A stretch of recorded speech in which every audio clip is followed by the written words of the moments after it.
that the notice of this meeting has been posted in accordance with the Texas Open Meetings Act, Texas Government Code, Chapter 551. All right, do I have a motion to certify the agenda? Motion made. Motion made by Linda, seconded by Kathy, all four. That is 6-0. Let the record 5-0. Sorry, I can't do math. Let the record show that Josh, Jordan, and Kyle Clayton are gone. Are you doing the minutes? Okay. All right. Next on the agenda, opening prayer. Aaron, can you do that for us? Let's pray. Lord, thank you for the many blessings that we have. Thank you for the Christmas season. And Jesus, thank you for dying on the cross for our sins. We ask that you continue to watch over our district, Lord, all the things going on nowadays. Continue to give us ways to bless our staff. Amen. Amen.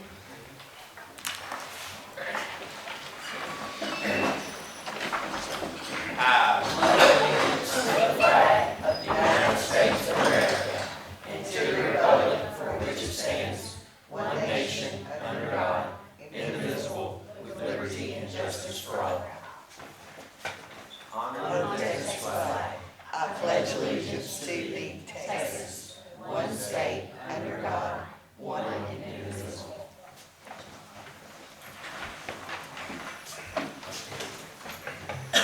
All right, special recognition. Yes, sir.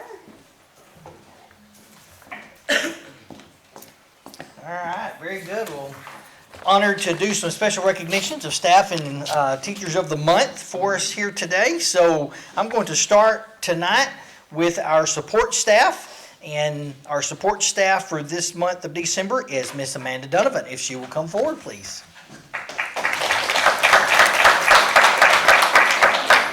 Says she is a ray of sunshine for all that she encounters. Ms. Donovan serves as a special education paraprofessional serving primarily as inclusion support.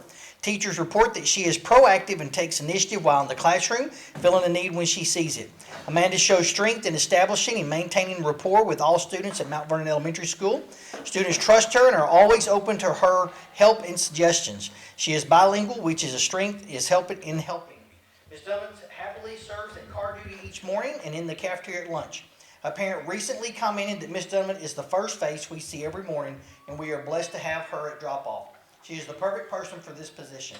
She is always so positive, upbeat, and wearing a smile. She can put a smile on my child's face even after a rough morning. Thank you, Ms. Donovan, for your positive energy every morning. The world could use more people like you, and we appreciate you so much. Mount Vernon Elementary certainly agrees that we are blessed by Ms. Donovan, and we are tiger proud of her. Support staff member of the month, Ms. Donovan. Congratulations. Yes. Okay, somebody. Craig, somebody take a picture? Just up here.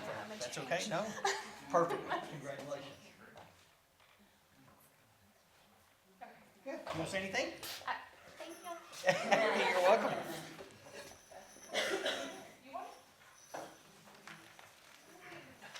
All right, so we'll stay on the elementary campus, and our elementary teacher of the month, Miss Dana Watson.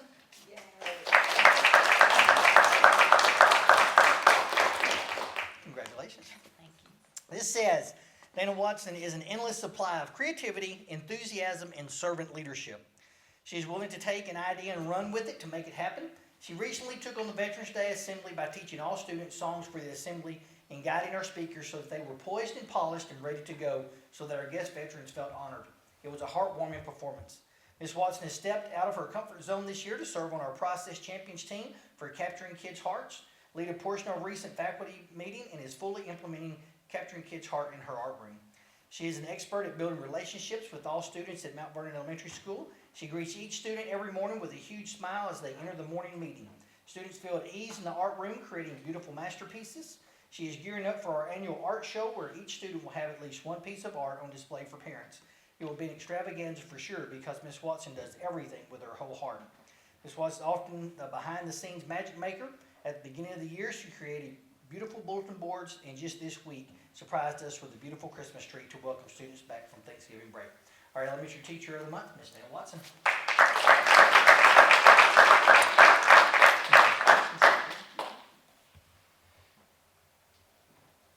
Want to say anything?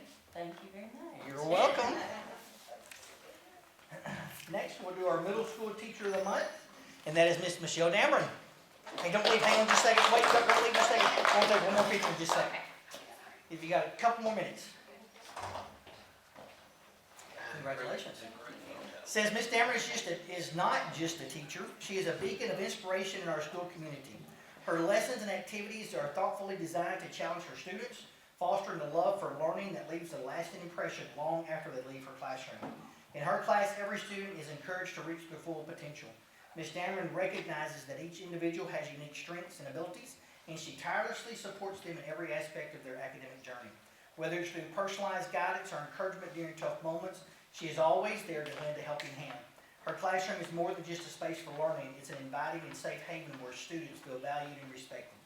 Ms. Dameron cultivates an environment that promotes creativity, collaboration, and confidence, allowing her students to express themselves freely and explore new ideas without fear.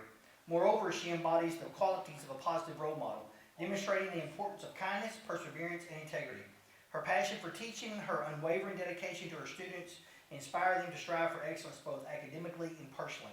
In conclusion, Ms. Dameron is an amazing teacher who not only imparts knowledge, but also shapes the character of our students. Thank you, Ms. Dameron, for being a guiding light and for making a difference each and every day. Middle School Teacher of the Month, Ms. Michelle Dameron. Congratulations, yes, ma'am. Want to say anything? I just want to say thank you, and we've raised 2 kids here in this district, and we're glad that our grandkids get to be a part of this district, and it's a great community, and we appreciate everything y'all do for us. We appreciate you. Thank you so much.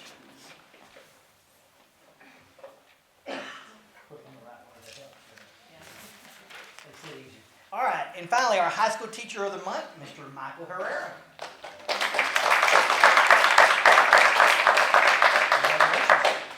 It says over the past year, Mr. Herrera has shown incredible growth as a teacher. He has worked hard to improve his teaching methods and has incorporated new ways to make learning more fun and interactive for his students. This dedication has helped boost student engagement and understanding of the Spanish language. Mr. Herrera has always been open to professional feedback and his genuine desire to grow as a teacher and help students be successful. One of the best things about Mr. Herrera is the strong connections he builds with his students. His friendly and approachable nature makes students feel comfortable, allowing them to express themselves and participate more actively in class. Many students have shared how Mr. Herrera's encouragement has motivated them to participate and to share their ideas. Additionally, Mr. Herrera goes the extra mile to connect with the students outside of the classroom. No one has spent more time tutoring students before and after school this semester. He is always ready and willing to make arrangements to help in whatever way is necessary. Mr. Herrera is often the last one in the building and works diligently to be prepared each and every day. In addition to academics, Mr. Herrera supports our students in all their extracurricular activities and is always engaged with all that is going on at the high school. In short, Mr. Herrera is on the path to becoming an excellent educator. His hard work, dedication, and ability to build strong relationships with his students is making a big difference at our school. We are proud to recognize him as our Teacher of the Month and can't wait to see all the great things that he will continue to achieve. High School Teacher of the Month, Mr. Michael Herrera. Congratulations.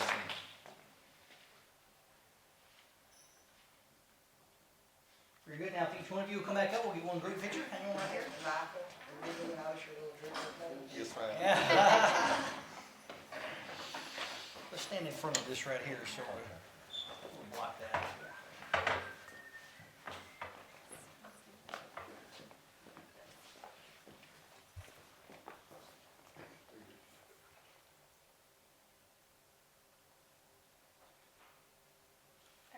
Very good. Congratulations, y'all. Thank you very much.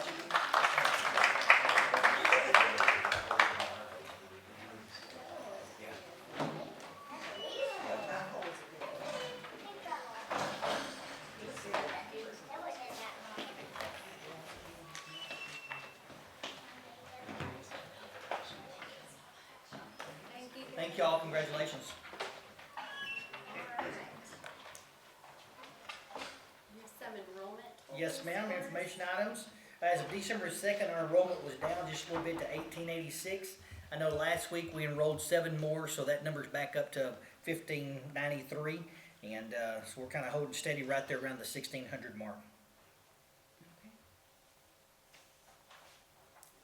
Still up for question. And campus department updates. Mr. Glover's going first. They're letting me go first tonight for once. All right. So for the high school just got a few items here as we get into Christmas break. Ms. Stevens reported to me today that we got the results of our PSAT testing back, which is the test that's associated with the National Merit Scholarship. And so that's 10th and 11th graders, a select group of students. Our math students, I'll keep it short. We scored above the state average in reading and math for 10th and 11th grade. Good. Rather than reading the numbers. So they did a really good job on that. So we'll see where that goes, if any of them get any recognition or scholarships based off of that. We also had our first ACT round of the year. Our average score was about 19.5, which is a little down from last year. But we do have another school day ACT coming up later in the year, so that will change a little bit. Also, some things that have happened recently. We took some 15 seniors to NTCC College Fair that was kind of aimed at transfer students, but they did get to see some different things, explore some opportunities that they're going to have after high school.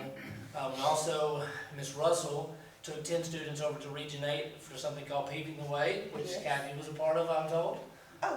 The kids told you? Miss Russell told Oh, me. Miss Russell told me. So I saw some of the kids, yeah. Yeah, absolutely. It was fun. Yeah, so she was telling me all about it, but apparently it's a transition fair for 504 and SPED students. It's the first time, is that the first time they've done it, or just the first time we've been? I don't know. It's the first time I've been involved. But anyways, they had a good experience over there and got to see some things that could help them after high school, some agencies that can provide support for them, and also some career opportunities for those kids as well.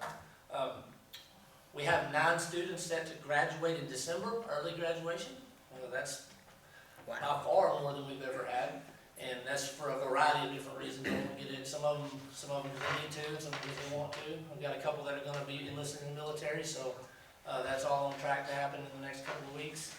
And let's see what else. Also want to shout out a couple of different groups real quick.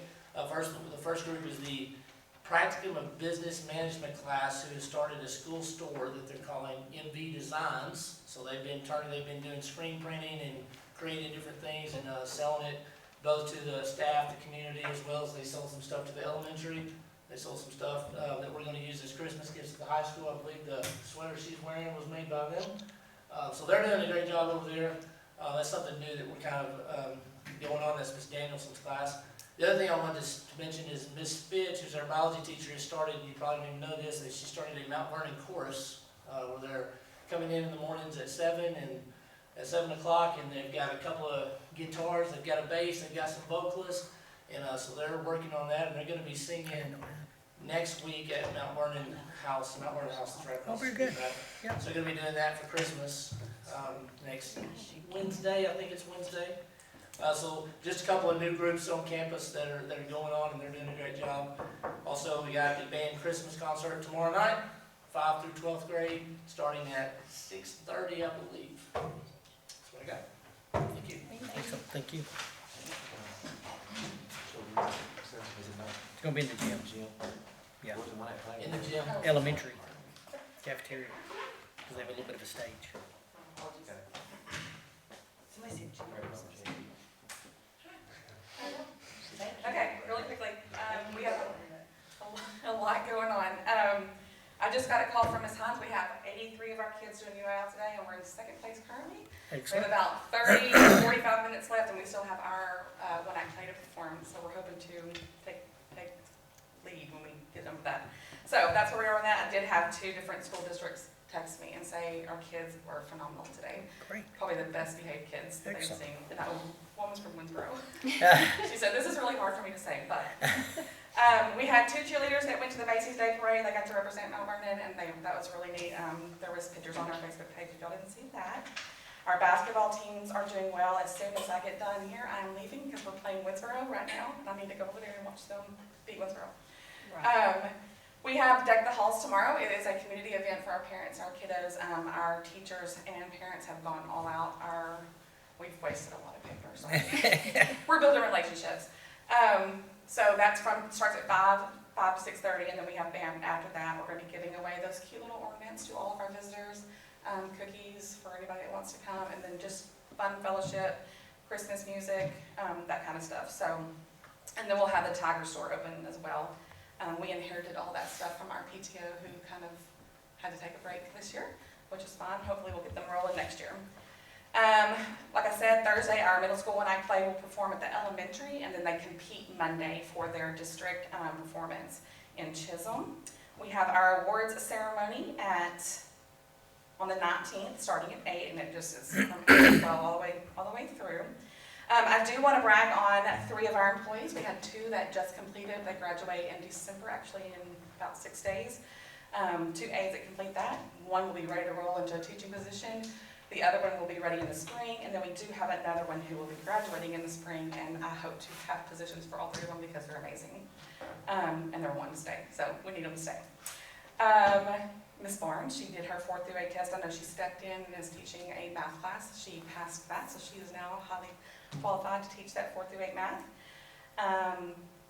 Miss Donna, our counselor, she went through a health spell last week and was out all last week with her, her health, and she is back at it today, and amazing. It was really scary. It was touch and go for a little bit. On our campus improvement plans, we have 4 goals that we went over. Y'all can kind of look at those numbers. The big thing is we had a lot of score increases on our masters and needs areas, especially with our 8th grade math, ELAR, science, and algebra. So we're super proud of them. Like he said on numbers, we are at 482 students. Of those 482 students, almost half of them are special programs. We have a lot of SPED kids, a lot of 504 kids, a lot of EB kids.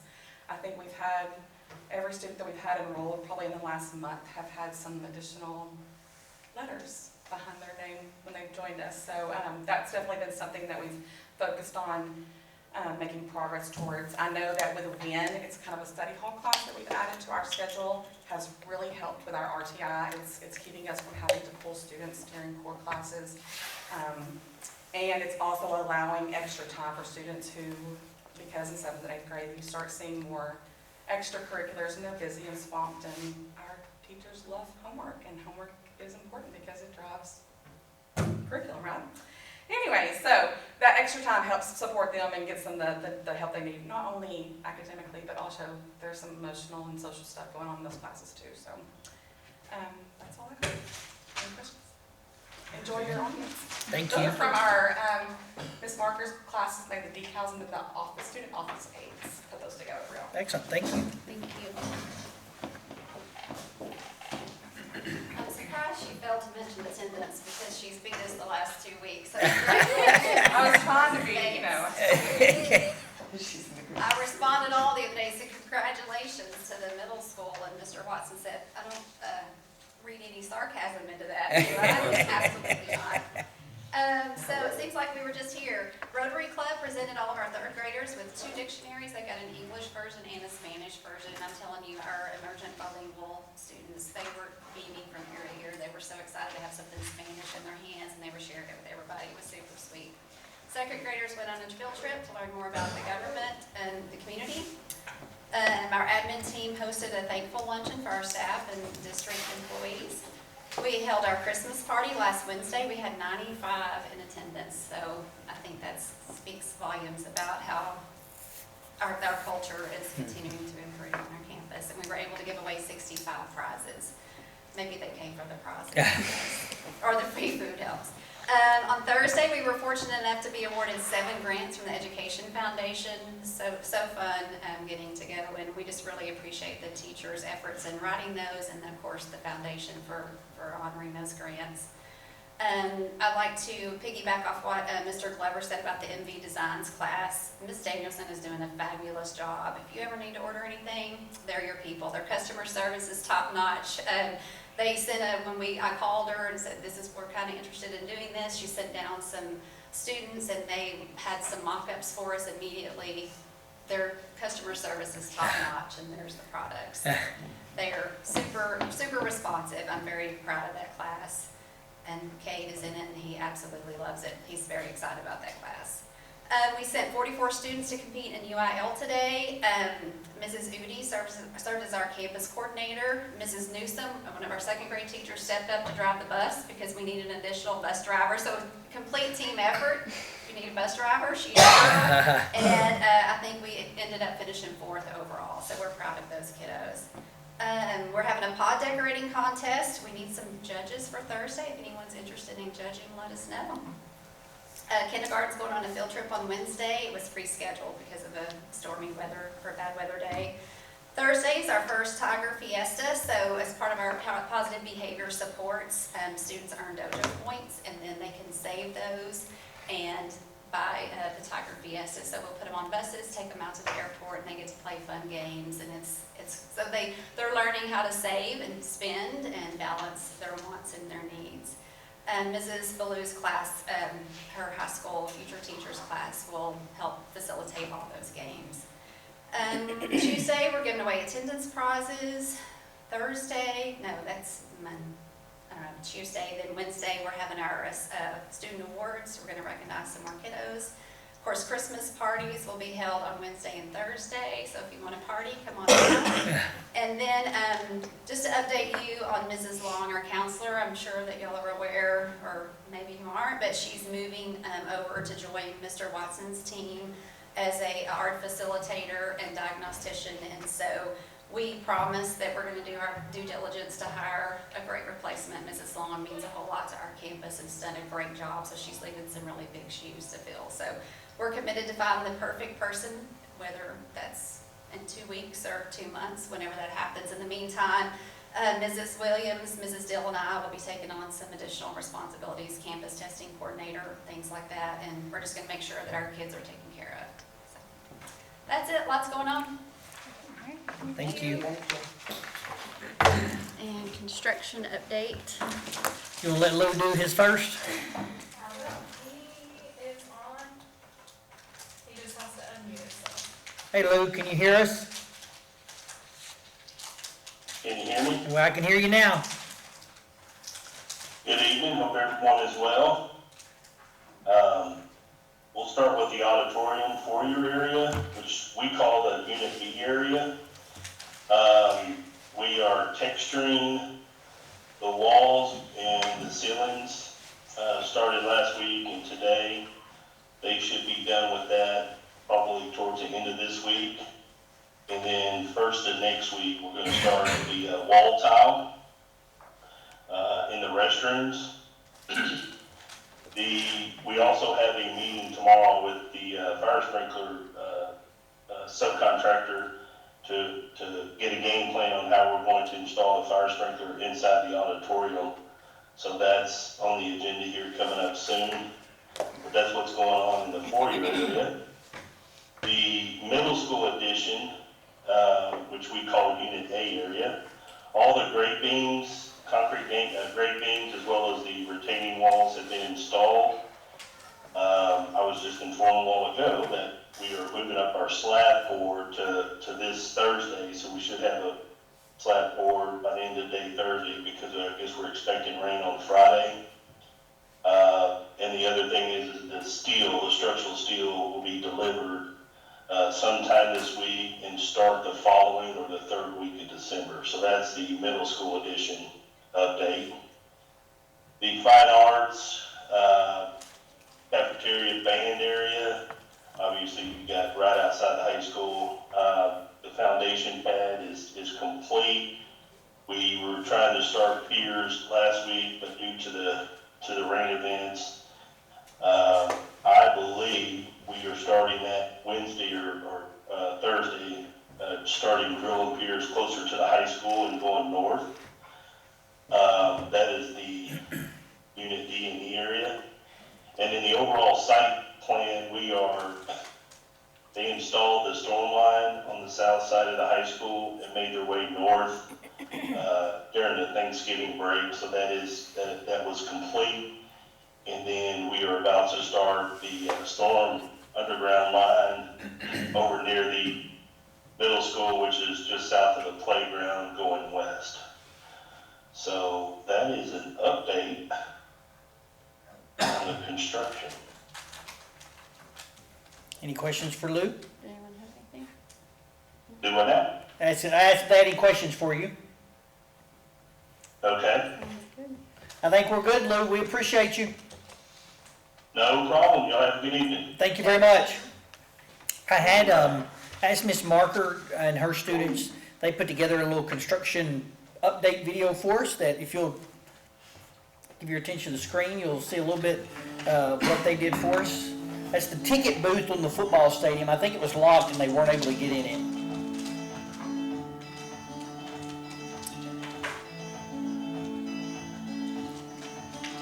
That's the restrooms there. I think Bobby said those were locked up this morning as well, so I don't think they were able to get inside the restrooms. I wish they would have. You'd see a vast difference from what you're used to at the restrooms at the current football stadium.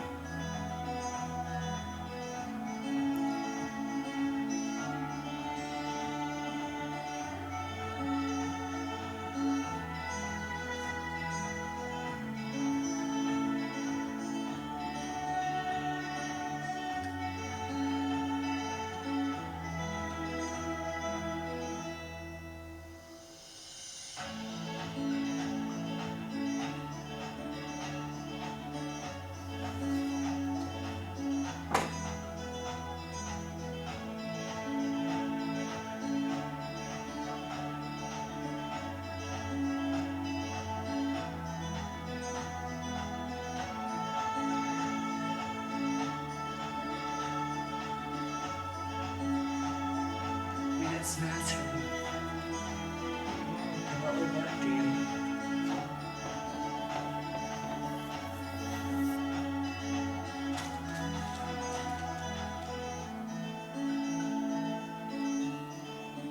That's the north side of the middle school there.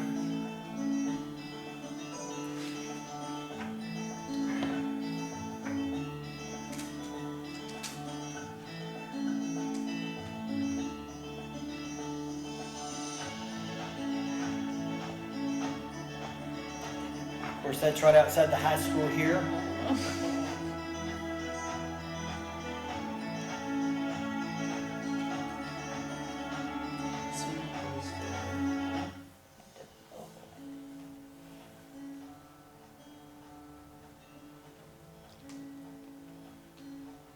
That's inside the auditorium. Taping and bedding there on the front, and he's going to go in and show you one of the restrooms.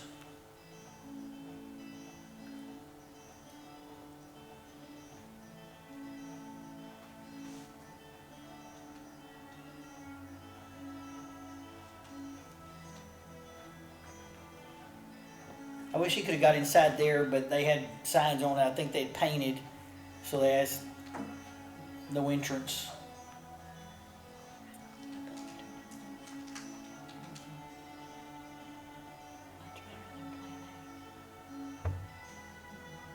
If we can get everything completed for our Safe Built, which is the city inspectors, Stancil is 3 weeks away from being finished, and so we've got a lot of folks, as I've put in the update, trying to help us get past that hurdle with Safe Built, and hopefully that's fixing to be done pretty quickly.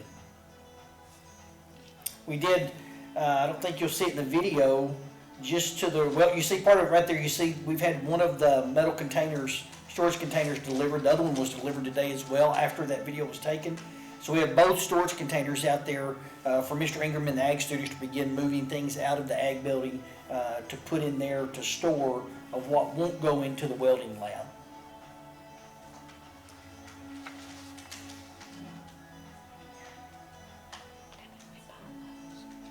Yes. Yes. Miss Lynn, as we bought those, and that way when we get through with them, we will turn back around and either we'll use them somewhere else, move them, use them, or we'll resell them when we finish with them. Yep. You bet. In regard to Hellas, Drew is not here, but I do have an update from him. Buildings under bleachers, restrooms, concession, which you saw, are complete pending approval by a third-party inspector of corrected punch list items. Mr. Smith came by last week, did that, walked through with Smith Construction, talked to Harlem. They have addressed each one of those. That should be finished in the morning. I'll do a walkthrough with them tomorrow on that punch list items to be able to sign off on restroom concessions underneath the football stadium. They're ready to demo existing concession building and surrounding paving as soon as all the Booster Club items are out of the current concession. They hope that to take place next week. They're expected to be finished with the visitor locker room building and surrounding paving and flat work in March. I would think that would be the fencing as well. So I take it from what this says is Hellas anticipates to be here till March and should finish in March with everything. Baseball, softball, tennis, dirt crew has been delayed with the rain, but will be on site tomorrow to regrade the remaining flat work area around the baseball, softball building this week. Concrete contractor will mobilize on Monday to form up and pour the remaining flat work, and hydro seeding will be right behind them. Permanent power has been established and all utilities are in.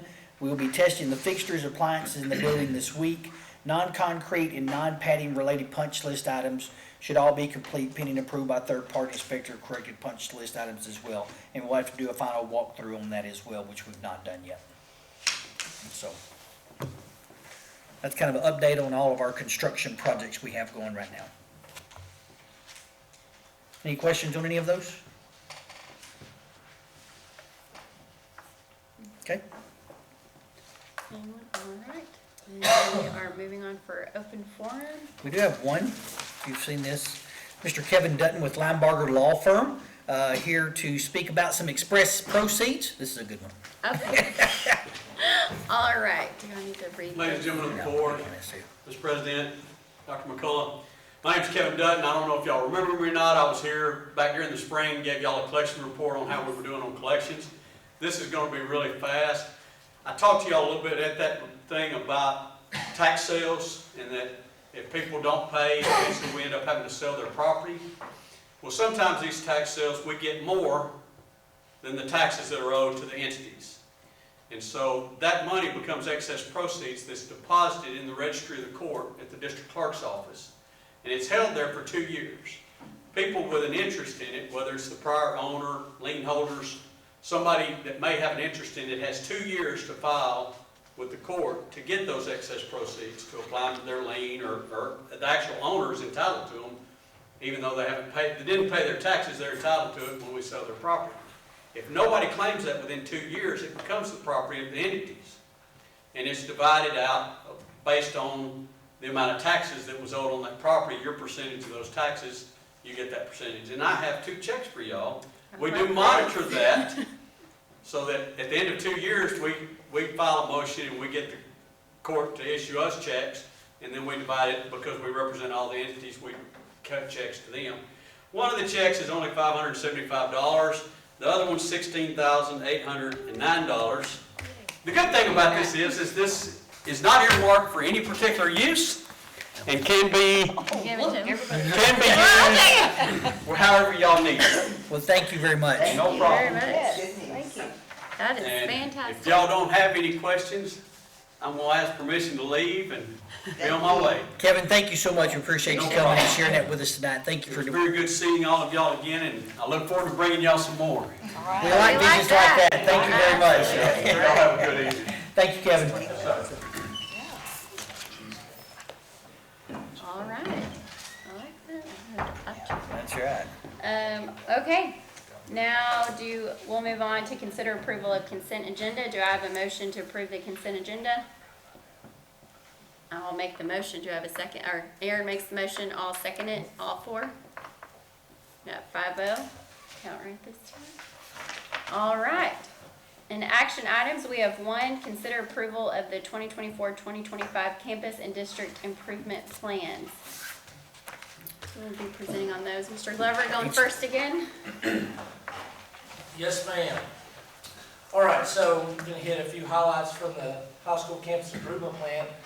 If you're not familiar with it, then there's 4 goals in the improvement plan. The first one is all about teaching and learning, basically. And a lot of our goals in that one centers around STAR testing, of course. And the goals that you see in there, the campus goals that I put in there, are not just arbitrary numbers. Whenever we looked at our results from last year, it was speaking about the STAR test, we saw some great growth, if you remember. That would have put us in that portion of accountability as a really solid B if we would have got our ratings. So the goals you see that I put for the high school there reflect what we need to do to move from that B to the A. So when you see increase 3% in ELA 1 and 2, or 5% in algebra in the MEAS category, those are all things we need to do to move from B to A.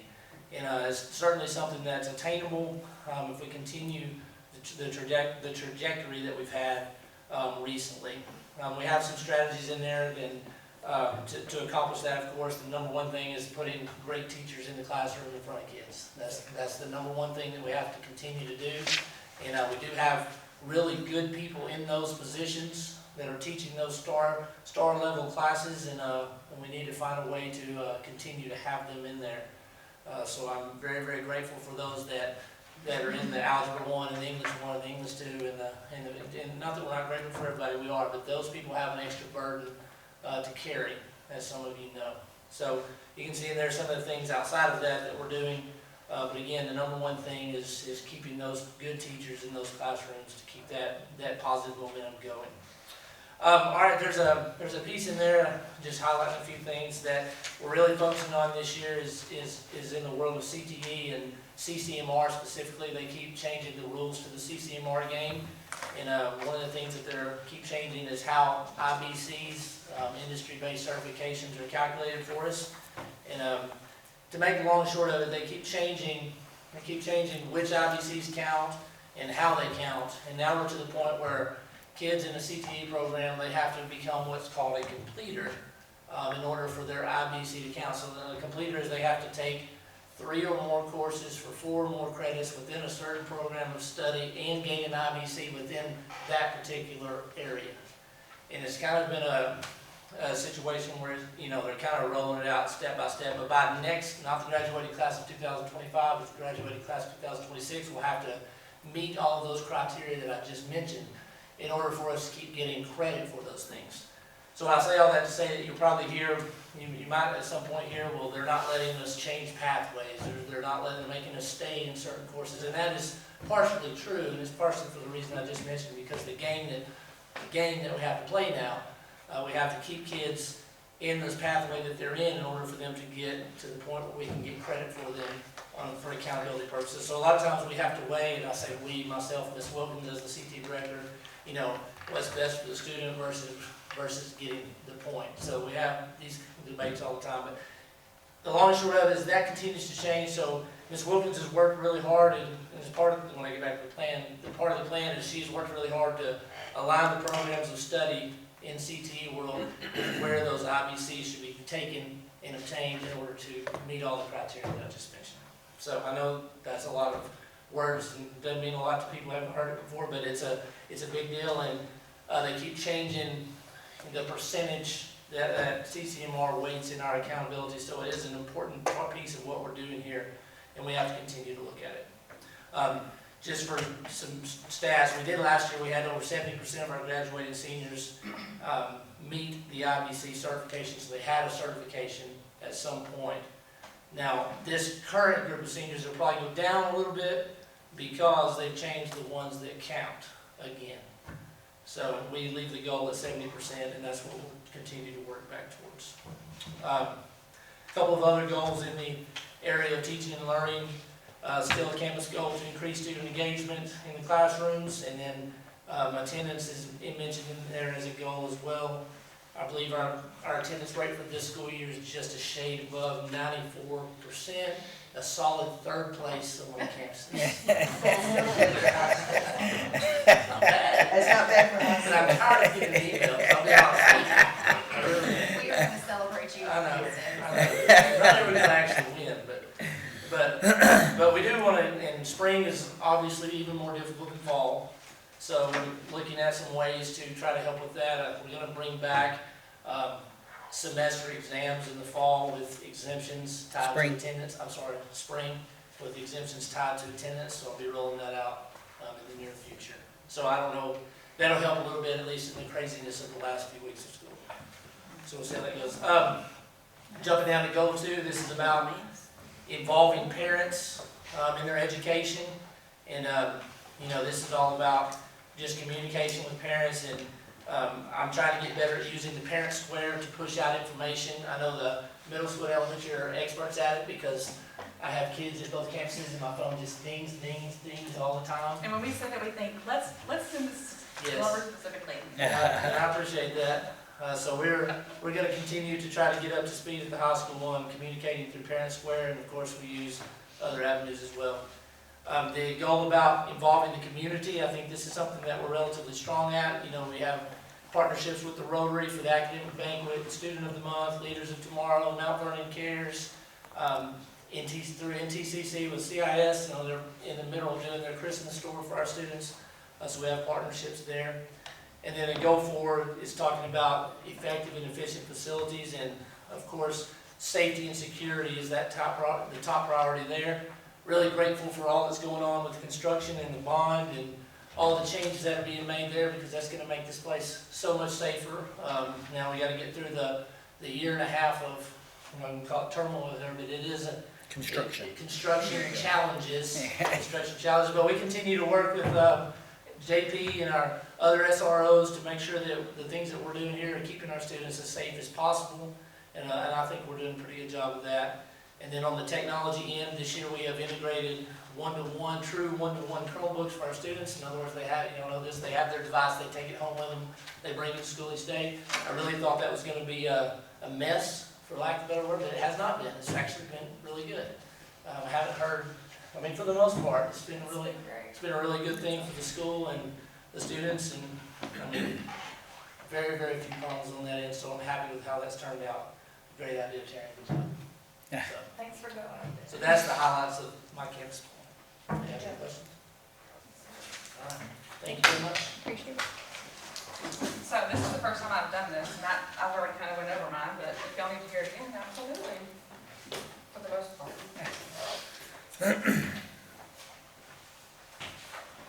So we had 4 main objectives or goals that we kind of discussed, and the main one being creating an innovative system of learning with collaboration with staff, parents, community, and we're kind of doing that. We are doing that. Involving parents throughout planning, info sharing. I feel like we're meeting that head on. Actively involving members of the community as partners, and the big thing that I kind of hit on earlier was to ensure the physical, emotional, social, cultural growth of our students. That's one of the biggest things it seems like for middle school. It's just, we're the bridge from elementary to grown-up stuff, I feel like. And building relationships is a big thing for us. Keeping those kids, supporting kids in a way that we can support them in ways that they need to be supported, other than, it's just hard. You've never taught middle school, it's different. It's different. It's a different thing. I will say we've put a lot of things in place for positive reinforcement. I know Ms. Butler does her Butler Brags, and it is a huge thing. They beg for them. They look for things to do for that positive reinforcement. I know that our discipline has decreased dramatically from last year, just based on putting those positive things in place. On the score side of it, we have the most tested subjects. We have 11. We have 11. And out of those 11, we showed growth in 6 for the master section alone. So that is, to me, speaks volumes for our teachers. And especially, and I'm not bragging because he's my husband, but science is one of the hardest tests, and there was growth there. Our algebra, of course, that was kudos to our algebra teacher that was in high school. I know Ms. Butler has taken that over this year. She's looking forward to doing what she's got to do in that area. Everything else, the math, I've got 5th grade math, meets and masters, ELR masters. That's just across the board. So I can't say enough about our staff on that one. Those are the main things. Any questions? I know that I talked about when we put that in place for our RTI kids. It's made a big difference. Not having to pull those kids out of core classes to get that extra time, because they need that again for the emotional and social part of being in classes and not being pulled, not being able to be with their peers. So that's a big thing for us. We're loving that win time. Is there anything else that y'all have questions about? That was one of my questions, was the RTI after I looked at everything. But you implemented that. Yeah, so we have WIN, which is a 30-minute or 33 class. For those that don't need that extra support, they use it as a study hall. They can do whatever they need to do. But we're also able to pull those kids that need that extra time. On top of, we do have ZAP, which is zeros aren't permitted. We have that in the mornings and the afternoons. We have a lot of kids that utilize that. But we have so many kids that are active in extracurriculars that WIN placement just really helps them, because teachers are able to pull, even if they're not RTI kids, they can request to Right. see certain students during certain times, and so they're getting that extra time that they just miss because they're not available in the afternoons or mornings. They're practicing, most of them are practicing or doing something during that time.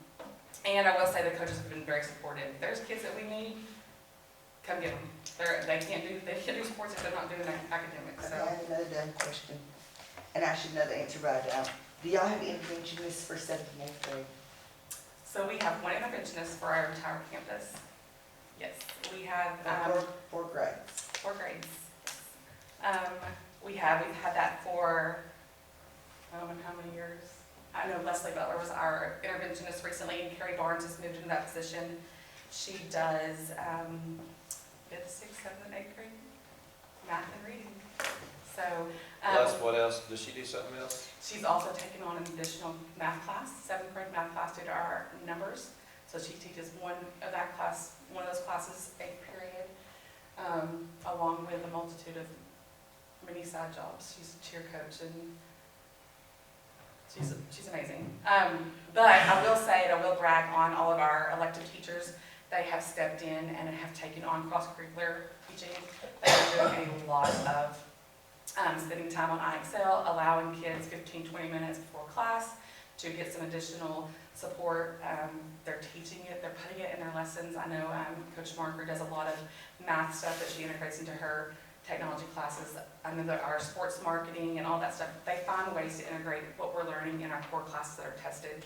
They, during our Blue Days, they have time to build that, whatever, cross-curriculum planning. They, we do stations and they rotate and they visit, and it's been really beneficial. So they're doing everything they can to support each other. And our STAR test, the last STAR test, a lot of the questions that were the open-ended questions reflected other subjects. Yeah. So like one of the questions in our reading class where they had to write on was actually based on a science question. Yeah.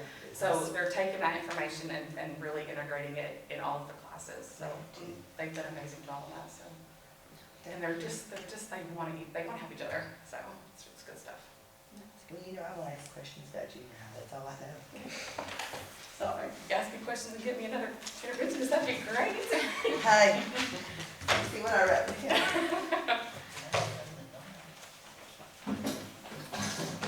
When you have a lesson test, we will talk about it. Hey, 11. 11. Hey, it's time. Okay, at the elementary school, we also have 4 main goals. The meat and potatoes of all of our of everything is goal 1, and it's broken down into several different performance objectives. So our first performance objective is about STAR. And last year, we exceeded our goal. It was to increase by 5% in the needs grade level or above for 3rd and 4th grade.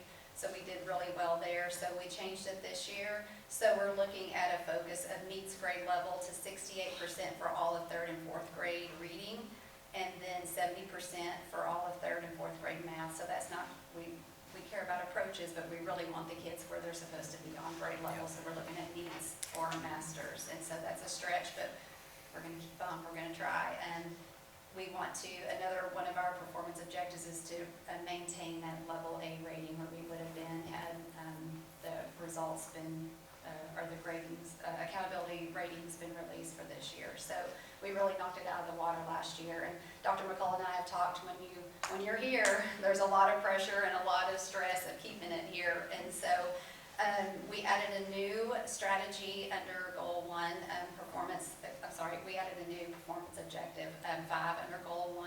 So as we were looking at and preparing for our needs assessment, looking at our beginning of the year data, we know that the foundation for 3rd and 4th grade STAR starts in pre-K, but kinder through 2nd.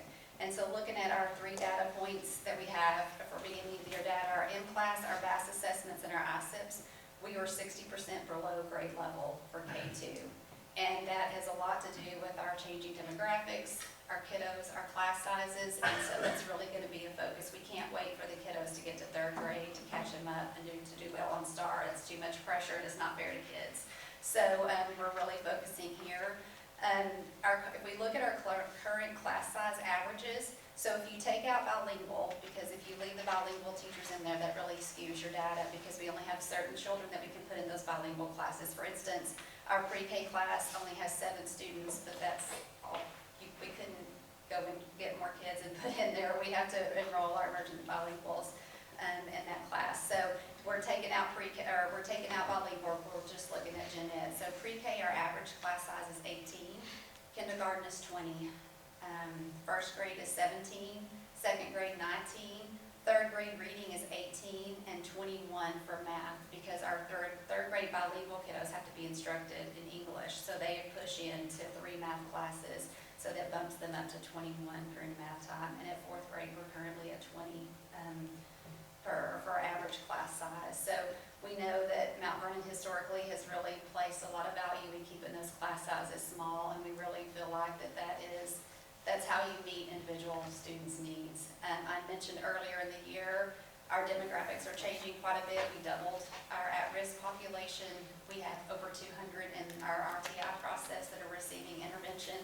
And so our needs are just changing, so we're gonna have to look at how, and we're not gonna blame it all on demographics. We have to do our part. We're meeting with Region 8 January 7th. They're gonna come out, they're gonna look at data with us. They're gonna make sure and help us, how can we get better on our campus? We wanna make sure that our kiddos that are, when they're pulled out for Tier 3 intervention, they're receiving top-notch intervention.